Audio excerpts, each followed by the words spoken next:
The idea of the reptilian shapeshifter seems to have gained popularity right when we are discussing the Lemurian Epoch on this channel. If you have been following my series, Lemuria is exactly when the serpentine element or reptilian element was cast out of the human etheric body. This week, a woman on an airplane became extremely upset because she felt that there was someone sitting beside her that was not real or inhuman. This caused an uproar on the internet where people began to discuss how spiritual forces can attach and possess human beings, especially those who take on a reptilian appearance. Since then, many people have been diving into esoteric concepts in an attempt to uncover exactly what she may have been experiencing. Through the lens of spiritual science, we can break down some of these concepts and perhaps understand why people may, at times, see things that do not appear to be real. Why people may see etheric overlays, and what an etheric manifestation really is.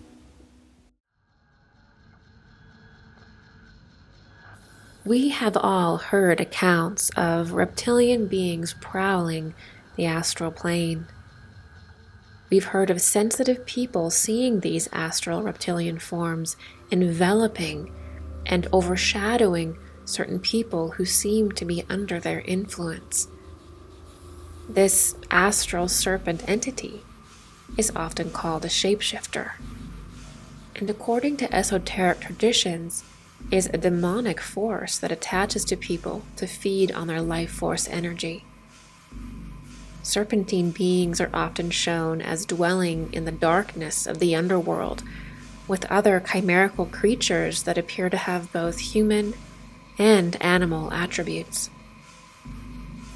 But does this astral reptilian or serpent form actually date back to the Lemurian epoch of humanity? Is this a kind of entity that was cast out of the human form and left behind?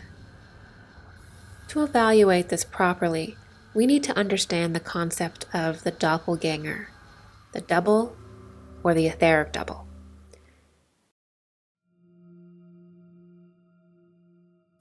The etheric double is a spiritual form that is part of the human being's energy body. This form can take on various appearances according to the consciousness of the individual. At times, one may produce a double that looks exactly like them, and strangely, this double may even be seen by the individual or even other people. How this happens is that the etheric body can arrange itself to project an image of certain essences that are interacting with the human being on the astral plane. In this way, one's etheric body can produce an image of itself, or even a menacing force that the individual is dealing with in the astral realm or subconsciously. In other words, what appears as one's etheric double is simply a projection of what is happening with the individual in the astral, or even what is happening to the collective within the astral. So, a double doesn't always have to be an exact mirror of the person. A double can also be created that takes a darker tone. One's double can also manifest as the embodiment of one's greatest fear. Thus, the etheric double is also known as the dweller at the threshold, or a terrifying entity that appears before certain spiritual milestones in order to symbolize the shadow within ourself that we must confront. However, there is a deeper mystery to the double, as the etheric double will also contain a characteristic of the age or era that one lives in. So, our etheric double is not just a personal reflection, but also a manifestation of the collective, specifically the darker forces that are challenging humanity at this time. Thus, our double manifests to us as a representation of the challenge that we are currently facing, both personally and collectively. It is our shadow self. In this way, these terrifying figures guard us from the experience of higher planes before we are ready, and they also reveal the most hidden parts of our inner world. As humanity at large evolves, it faces collective challenges. In anthroposophy, humanity is coming to face the challenge of Ahriman, or Mephistopheles, the spirit of extreme materialism. And, in turn, our etheric double often takes on an Ahrimanic form. Often a degenerated or deformed human appears in a black robe. Popular culture seems to have tapped into the essence of the Ahrimanic etheric double.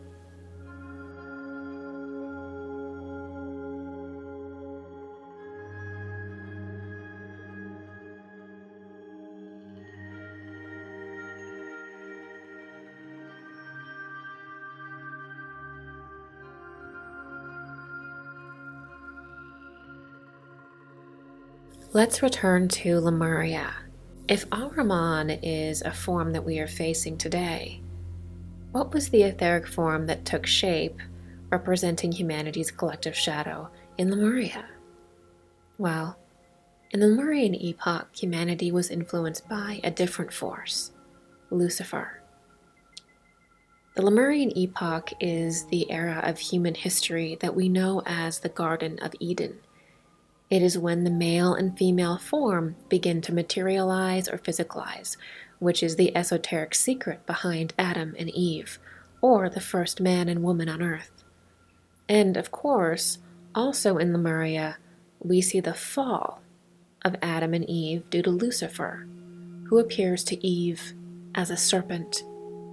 Lucifer manifesting himself to humanity as a serpent instead of a human being is key, as it is in this period of human development. Lucifer represents humanity's darkest shadow and the forces within themselves that they must learn to overcome. Lucifer has the power to give humanity wisdom. For this, he is portrayed as the light bearer. But Lucifer himself is underdeveloped because he is not loving or has not evolved yet to understand the importance of love.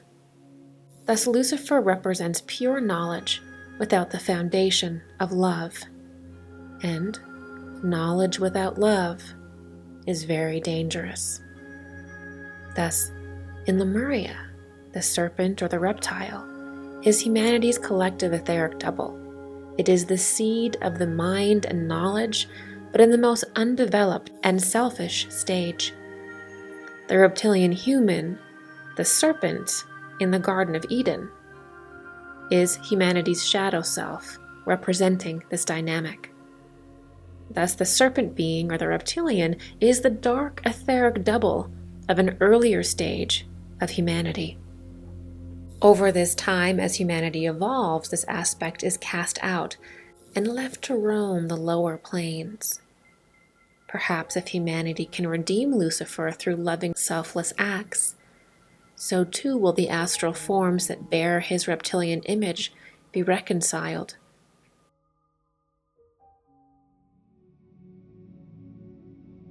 Let's go even deeper.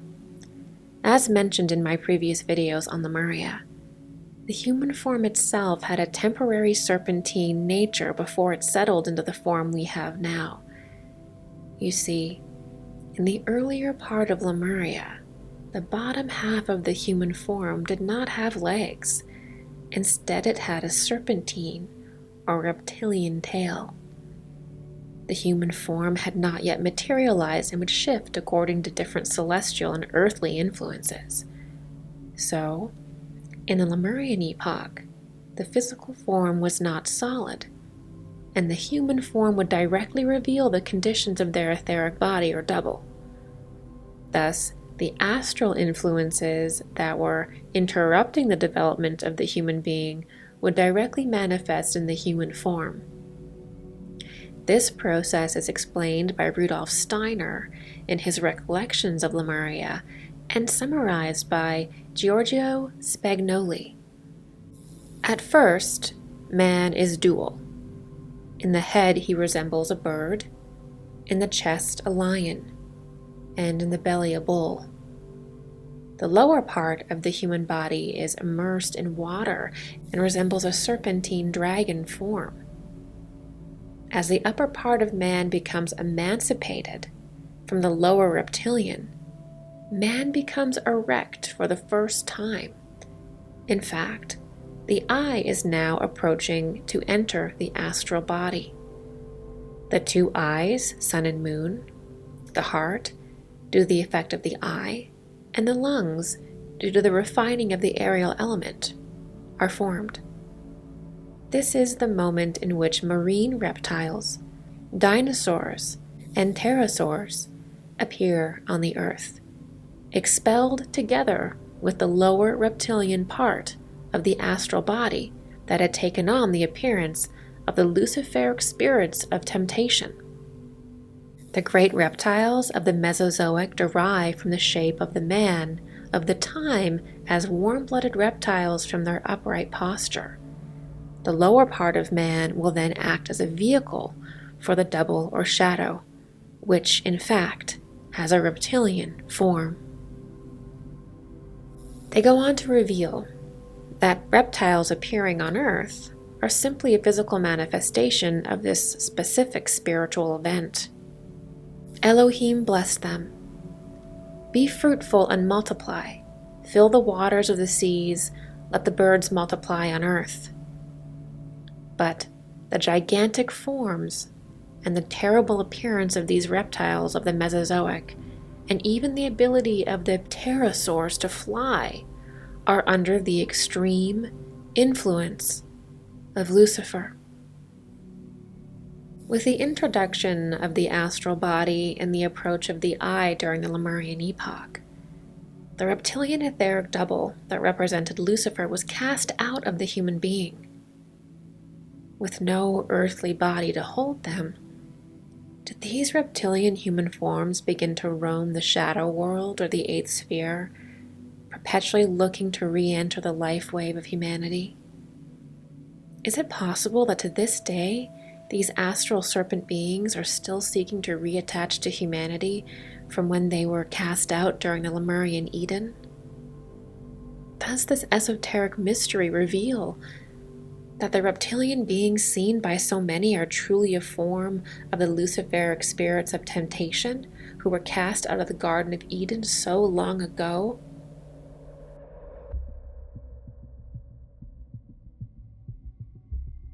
The esoteric history of humanity is full of many secrets and mysteries, including the mystery of the Etheric Double, Ahriman, and Lucifer. Looking back in our past, we see the struggle to manifest our human form and the bitter battle between dark and light forces in the cosmos. We see the forces of light, or the spiritual hierarchies, ultimately casting out the dark, fallen soul essences that clung to the human body so desperately for their own survival.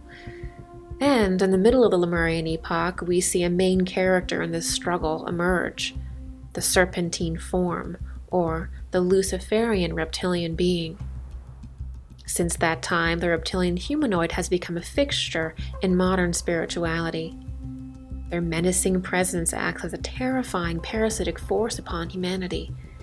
However, now officially cast out of the form and Eden or our Earth, these forms are stuck, disembodied in the lowest plane of existence, still perpetually seeking a body, seeking a form on Earth.